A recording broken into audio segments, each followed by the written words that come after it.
കമ്പനിയായ Honda international space station ഒരു പരീക്ഷണത്തിനൊരുങ്ങുന്നു.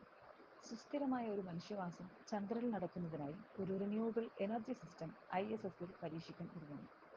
American കമ്പനിയായ Sierra space and tech masters എന്നീ കമ്പനികളുമായി ചേർന്നാണ് പരീക്ഷണം. വെള്ളവും സൗരോർജ്ജവും ഉപയോഗിച്ച് ഈ സിസ്റ്റത്തിന് തുടർച്ചയായ പവർ ഓക്സിജൻ നൽകാനാവും. ഹൈഡ്രജൻ, ഓക്സിജൻ, വൈദ്യുതി എന്നിവ തുടർച്ചയായി ഉൽപ്പാദിപ്പിക്കുന്നതിനാണ് പദ്ധതി രൂപകൽപ്പന ചെയ്തത്.